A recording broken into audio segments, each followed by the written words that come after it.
Bonjour à tous, nous continuons ce matin notre étude du livre de Jonas au chapitre 2.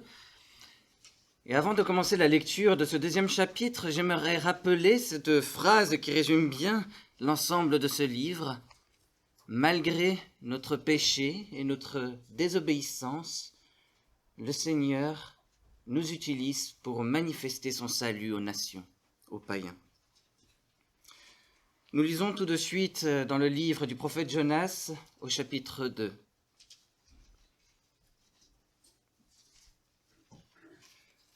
L'Éternel fit venir un grand poisson pour avaler Jonas, et Jonas fut 3 jours et 3 nuits dans le ventre du poisson. Du ventre du poisson, Jonas pria l'Éternel son Dieu en disant : « Dans ma détresse, j'ai fait appel à l'Éternel, et il m'a répondu. Du milieu du séjour des morts, j'ai appelé au secours, et tu as entendu ma voix. Tu m'as jeté dans l'abîme, dans les profondeurs de la mer, et les courants m'ont environné. Toutes tes vagues et tous tes flots sont passés sur moi. Je disais, je suis chassé loin de ton regard, mais je verrai encore ton saint temple. L'eau m'a couvert jusqu'à m'enlever la vie. L'abîme m'a enveloppé. Les algues s'enroulaient autour de ma tête. Je suis descendu jusqu'aux racines des montagnes. Les verrous de la terre m'enfermaient pour toujours, mais tu m'as fait remonter vivant du gouffre, Éternel mon Dieu. Quand mon âme était abattue en moi, je me suis souvenu de l'Éternel, et ma prière est parvenue jusqu'à toi dans ton saint temple. Ceux qui s'attachent à des idoles sans consistance éloignent de la bonté. Quant à moi, je t'offrirai des sacrifices avec un cri de reconnaissance. J'accomplirai les vœux que j'ai faits. Le salut vient de l'Éternel. L'Éternel parla au poisson, et le poisson vomit Jonas sur la terre. Je vous invite tout de suite à prier pour remettre cette étude dans le Seigneur. Seigneur notre Dieu, nous te rendons grâce pour cette parole que tu nous adresses ce matin. Merci parce que nous savons que cette parole est la vérité, que la vérité transforme nos vies. Nous te prions, Seigneur notre Dieu, d'agir en nous par ton Saint-Esprit, afin de nous permettre de bien comprendre cette parole et de l'appliquer dans nos vies cette semaine et jusqu'à ce que nous te retrouvions dans l'éternité. Seigneur notre Dieu, voilà notre prière pour ce matin. Rends nos cœurs sensibles à ta parole. Nous te prions en Jésus-Christ. Amen.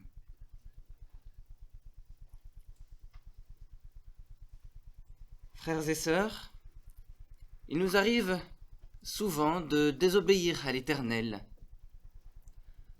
de refuser d'accomplir, de réaliser ses commandements dans notre vie, de s'éloigner même loin de l'Éternel, de sa parole, de son peuple. Comment l'Éternel réagit-il à notre désobéissance ?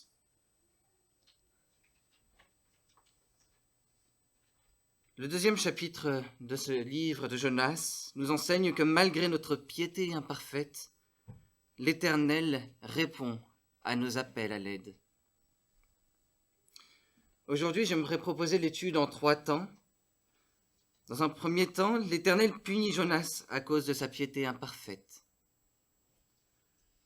Dans un deuxième temps, l'Éternel écoute l'appel à l'aide imparfait de Jonas.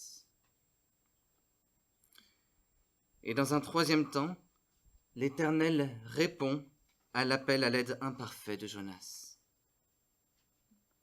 Dans un premier temps, donc tout d'abord, l'Éternel punit Jonas à cause de sa piété imparfaite. Verset 1.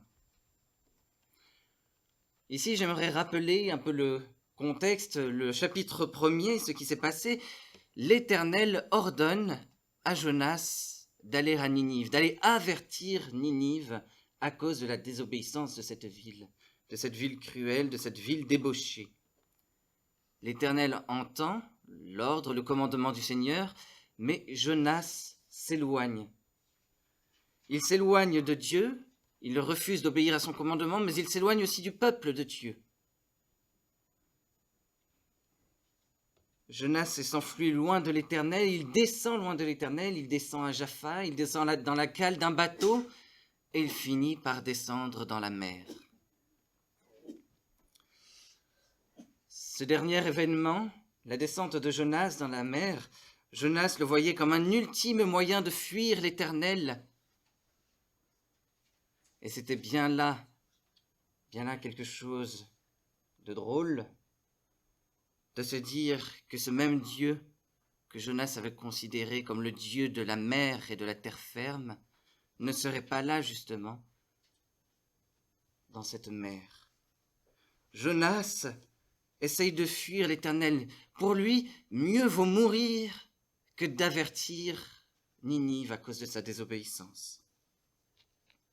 Oui, Jonas est un homme profondément imparfait, profondément désobéissant à l'Éternel, lui qui en est pourtant le prophète.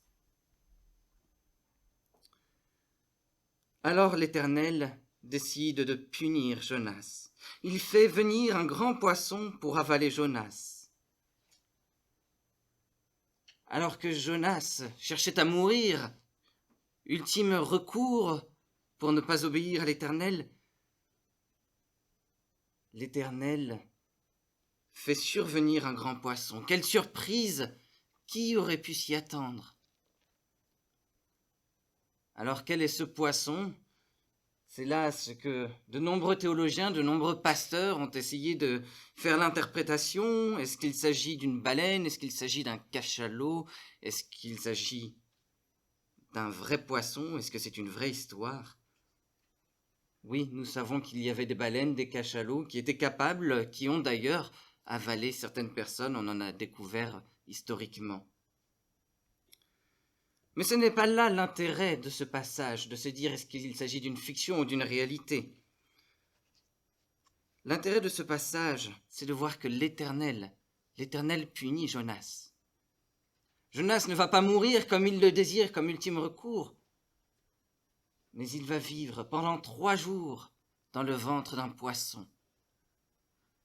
Alors qu'il ne doit pas y avoir beaucoup d'oxygène, beaucoup d'air, alors que la vie lui est totalement désagréable et qu'il ne peut plus mettre fin à ses jours. Nous savons que pour les Hébreux, la mer était un signe de la malédiction de Dieu, du jugement de Dieu sur le peuple hébreu, sur le peuple israélite. Jonas reste dans la mer, il reste sous le jugement de Dieu à cause de sa désobéissance. Il subit une peine terrible, celle de vivre pendant 3 jours dans le ventre d'un poisson. Oui, l'Éternel punit Jonas à cause de sa désobéissance. L'Éternel punit Jonas à cause de sa piété imparfaite. Dans un deuxième temps, l'Éternel écoute l'appel à l'aide imparfait de Jonas, versets 2 à 10. Dans le ventre du poisson, malgré une sorte de mort éternelle, Jonas prie l'Éternel, et pourtant, cette prière est la prière d'un homme imparfait. Comment pouvons-nous voir qu'il s'agit de la prière d'un homme imparfait? Nous en avons plusieurs indices dans ce texte. Tout d'abord, c'est ici seulement la première fois que Jonas prie dans ce livre. Lorsque l'Éternel l'a appelé à avertir les Ninivites, Jonas s'est enfui. Lorsqu'il a pris le bateau, Jonas n'a pas prié. Lorsque la tempête est arrivée, Jonas n'a pas prié, il s'est endormi.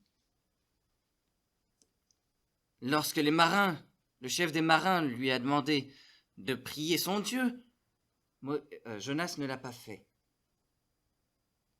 Alors qu'il a lui-même reconnu sa culpabilité, Jonas n'a toujours pas prié à Dieu. Et lorsqu'il a finalement été jeté à l'eau, à la mer, Jonas n'a toujours pas prié Dieu.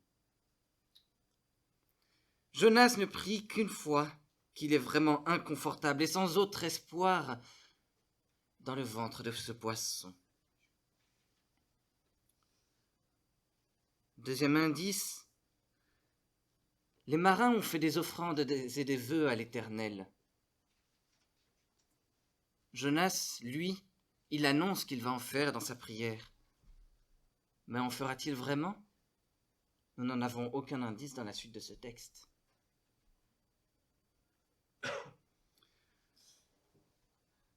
Un troisième indice. Dans cette prière, Jonas cite de nombreux psaumes. En fait, tous les versets qu'il cite sont tirés des psaumes, ou font référence à des psaumes. Psaume 18, verset 7, psaume 120, verset 1, psaume 130, verset 1, psaume 42, verset 8, psaume 31, verset 23.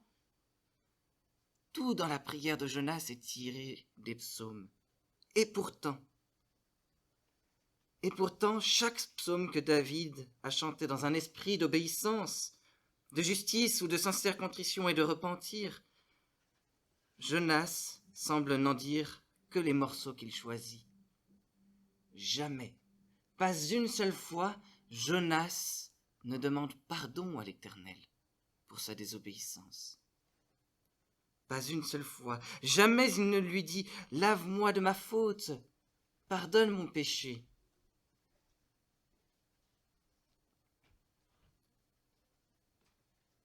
Jonas sait pourtant qu'il a péché contre l'Éternel, nous l'avons vu au chapitre 1. Mais voilà qu'il refuse de se repentir, de demander pardon à l'Éternel.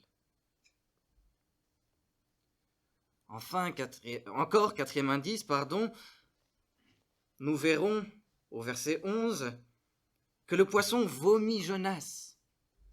Comme si Jonas est un homme tellement imparfait, un homme tellement mauvais, que le poisson ne peut le digérer. Non seulement il le recrache, mais il le vomit sur la terre ferme. Jonas est comme un poison pour le poisson, pour cette magnifique créature de Dieu. Et enfin, les chapitres 3 et 4 nous montrent que même après tout ce qui vient de lui arriver, le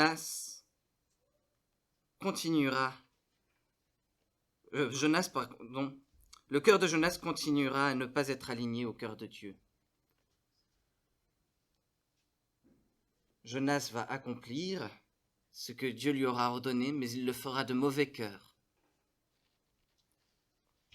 Jonas n'est pas vraiment repentant. Jonas est totalement imparfait. Nous le voyons à travers tous ces 5 indices dans cette prière.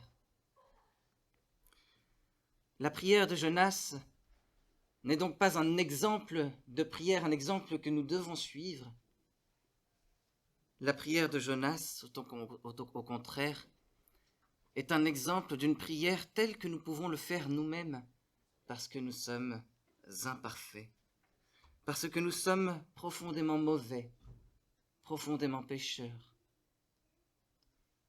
Dans sa parole, la Bible, l'Éternel nous donne de nombreux commandements. Et combien de fois transgressons-nous ces commandements ? Dans sa parole, la Bible, l'Éternel nous envoie pour avertir les nations, les païens à cause de leur méchanceté. Et combien de fois obéissons-nous à ce commandement ? Ne préférons-nous souvent pas rester entre nous, dans notre famille, dans notre église, plutôt que d'aller vers les païens pour les avertir?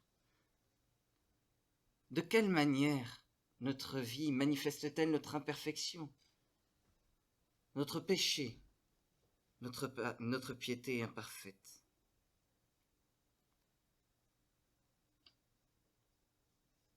À cause de ce péché, à cause de cette imperfection que nous manifestons jusque dans la prière, nous méritons le jugement de Dieu. Un jugement désagréable, un jugement dans lequel nous ne pouvons pas fuir, comme Jonas dans le ventre du poisson. Si la prière de Jonas est la prière d'un homme imparfait, c'est également la prière d'un homme qui reconnaît que le salut appartient à Dieu. Dans cette prière, nous en avons plusieurs indices encore. Tout d'abord, Jonas comprend que le poisson est un signe du jugement de Dieu, qu'il est un instrument du jugement de Dieu. L'Éternel, fait descendre Jonas jusque dans l'abîme du serpent, du poisson, jusque dans les entrailles de la mer, tout au fond de la mer.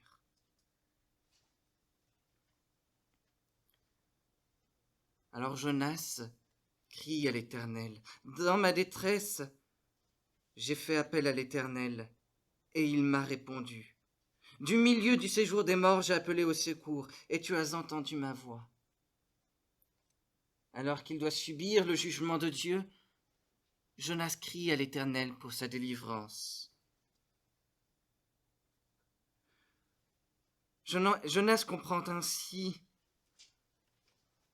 que sa détresse physique est le signe de sa détresse spirituelle.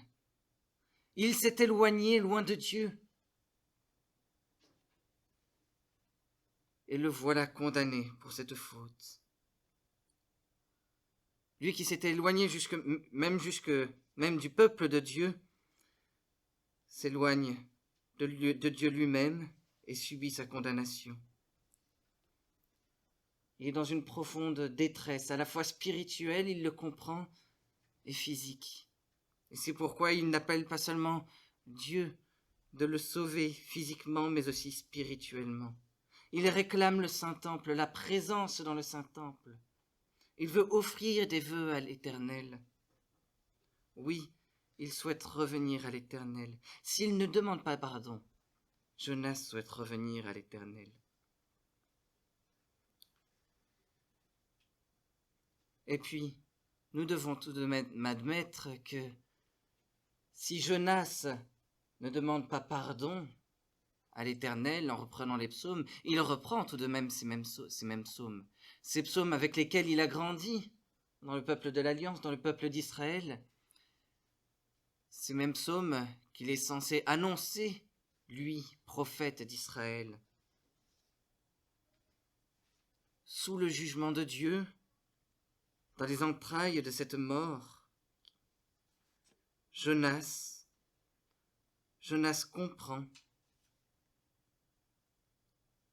comprend qu'il a besoin d'utiliser la parole de Dieu, qu'il a besoin de s'appuyer sur la parole de Dieu, qu'il doit prier Dieu avec la parole de Dieu. Et enfin, chose tout à fait merveilleuse, au verset 10, il reconnaît que le salut vient de l'Éternel. Le salut appartient à l'Éternel. C'est l'Éternel qui sauve, c'est l'Éternel seul qui est son salut. Jonas a compté sur ses propres efforts pour s'éloigner de Dieu. Il a même compté sur ses propres efforts pour mourir et ne pas obéir à Dieu. Seul Dieu est son sauveur. Ceux qui s'appuient sur des idoles, des dieux qui n'existent pas, ne peuvent être sauvés. Mais ceux qui s'appuient sur l'Éternel, le Dieu qui a fait la mer et la terre ferme, le Dieu véritable, peut être sauvé. Pour quelle raison ? À cause de sa bonté, de sa bienveillance. Et ce terme, nous nous rappelons, il y a quelques dimanches encore, lorsque je prêchais sur les psaumes, la bienveillance de l'Éternel, ce sentiment d'alliance de l'Éternel. C'est parce que l'Éternel a conclu une alliance avec Israël, peuple de Jonas, qu'il sauve Jonas. C'est à cause de cette bienveillance d'alliance que l'Éternel sauve Jonas. Et Jonas le comprend. Et Jonas s'appuie sur l'Éternel. Jonas prie l'Éternel parce qu'il sait que c'est en lui seul qu'il peut trouver son salut. Nous avons ici la prière d'un homme qui reconnaît que le salut appartient à Dieu. De la même manière, nous aussi, nous pouvons avoir des prières bien imparfaites. Et pourtant, dans nos prières, nous pouvons appeler l'Éternel avec l'assurance qu'il nous répond. Dans ma détresse, nous faisons appel à l'Éternel et il nous répond. Du milieu du séjour des morts, nous appelons au secours et il entend nos voix. Nous pouvons avoir l'assurance qu'il nous écoute, qu'il nous entend, qu'il va répondre à nos prières parce qu'il le promet selon sa grande bienveillance à cause de l'alliance qu'il a traitée avec Israël, avec son peuple. Malgré nos prières imparfaites, nous pouvons avoir l'assurance que Dieu répondra à nos appels au secours, à nos appels à l'aide. Dans un troisième temps, au verset 11, l'Éternel répond à l'aide imparfaite de Jonas. L'Éternel parle au poisson et le poisson vomit Jonas sur la terre ferme. L'Éternel, le Dieu de la mer et de la terre ferme, renvoie Jonas sur la terre. Il le délivre de certaines commodités qu'il y avait dans le poisson au bout de 3 jours. Et il le renvoie sur la terre. De quelle manière ? En parlant au poisson. Voilà quelque chose qui devrait interroger Jonas. Au début du livre de Jonas, l'Éternel avait parlé à Jonas et lui avait commandé de partir et d'avertir Ninive. Jonas avait désobéi. Ici, l'Éternel parle au poisson et le poisson obéit. Cette créature inférieure à l'homme qui n'est pas image de Dieu comme l'homme l'est, cette créature inférieure à l'homme obéit à l'Éternel. À combien plus forte raison, Jonas, qui est image de Dieu, qui est prophète de l'Éternel, qui est membre du peuple de l'Alliance, devrait-il obéir à Dieu ? L'Éternel sauve Jonas, il le renvoie sur la terre ferme, mais il l'encourage aussi à accomplir sa mission, à obéir au commandement que l'Éternel lui a adressé. Voici comment l'Éternel répond à l'appel à l'aide totalement imparfait de Jonas. Et d'une certaine manière, voilà Jonas ramené à la vie pour obéir à l'Éternel.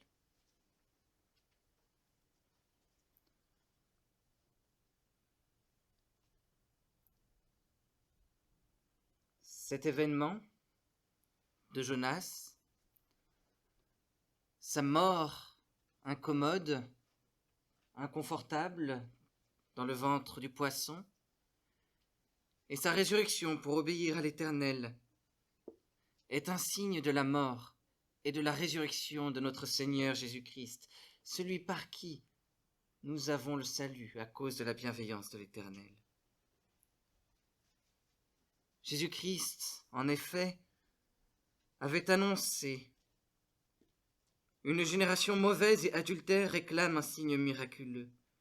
Il ne lui sera pas donné d'autre signe que celui du prophète Jonas. » Et en parlant de lui-même, il dit « En effet, de même que Jonas fut 3 jours et 3 nuits dans le ventre d'un grand poisson, de même le Fils de l'homme sera 3 jours et 3 nuits dans la terre. » Matthieu chapitre 12, versets 39 et 40. L'Éternel est un Dieu juste, et c'est pour cette raison qu'il a condamné Jonas et qu'il l'a jugé en l'envoyant dans le ventre inconfortable de ce poisson. Et de même, à cause de notre désobéissance, c'est là également, dans une mort éternelle et tout à fait inconfortable, dans laquelle nous ne pourrions pas fuir, qu'il nous destine. Mais Jésus-Christ a pris notre place dans ce ventre du poisson, dans les entrailles de la terre. Lui-même a vécu cette mort inconfortable. Et il a pris sur lui les conséquences de notre propre désobéissance, de notre propre péché. Parce que nous n'allons pas annoncer la parole de Dieu aux païens. Puis l'Éternel a ressuscité son Fils éternel, Jésus-Christ. Parce que Jésus-Christ, au contraire de Jonas, n'avait jamais désobéi à l'Éternel. Jésus-Christ avait annoncé la parole de Dieu à des païens, à une femme syrophénicienne, par exemple.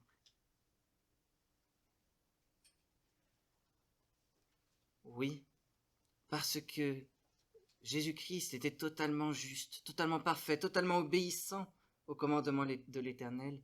L'Éternel l'a ressuscité. Et c'est par lui qu'il nous ressuscite aussi, qu'il nous fait sortir de son jugement, qu'il nous apaise de sa colère. Et c'est par lui qu'il nous encourage désormais à lui obéir, à obéir à tous ses commandements, mais nous le voyons dans le contexte précis de ce psaume aussi, à obéir à son commandement, d'annoncer sa parole aux païens, d'avertir les païens que le jugement vient à cause de leur propre méchanceté. Dans sa grande bienveillance, l'Éternel a envoyé son Fils Jésus-Christ pour nous accorder le salut et pour nous encourager désormais à lui obéir. Et il nous accompagne désormais, jour après jour, par le Saint-Esprit que Jésus-Christ nous a envoyé.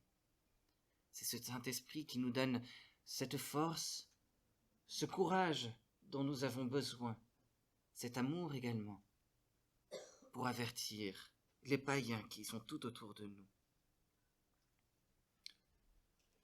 Alors, frères et sœurs, il est vrai que nous n'obéissons pas toujours à l'Éternel, et il est vrai que bien souvent nous avons de la peine à avertir toutes les personnes autour de nous au nom de l'Éternel.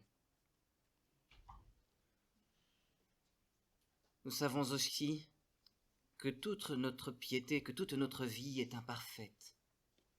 Même dans nos prières sont imparfaites.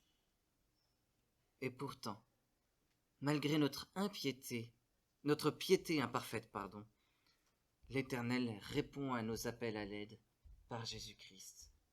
Et c'est là une grande joie que nous pouvons avoir et une gratitude que nous pouvons manifester à l'égard de notre Dieu, lui qui dans sa grande bienveillance nous sauve.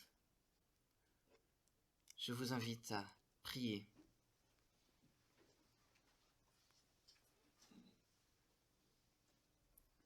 Seigneur notre Dieu, nous te remercions pour ta grâce, cette grâce que tu nous accordes et que tu répands sur nous. Nous te remercions parce que malgré notre désobéissance, malgré notre péché, malgré notre piété imparfaite, tu ne nous oublies pas, mais tu réponds à nos prières, tu réponds à nos appels à l'aide. À cause de ta bienveillance, tu as envoyé Jésus-Christ pour nous libérer de ton jugement et pour nous envoyer, avec ton aide, avec l'aide de ton Saint-Esprit, pour avertir les païens tout autour de nous et pour leur annoncer ta parole. Merci Seigneur, notre Dieu, de ce que tu réponds à nos appels à l'aide. Merci pour ta bienveillance infinie, pour ta miséricorde et pour ton amour. Que la paix de ta délivrance, Seigneur, luise désormais dans nos cœurs, réjouisse nos cœurs, et nous encourage désormais à t'obéir, comme d'humbles serviteurs, comme d'humbles créatures que nous sommes. Nous te prions, Seigneur, en Jésus-Christ, notre Sauveur.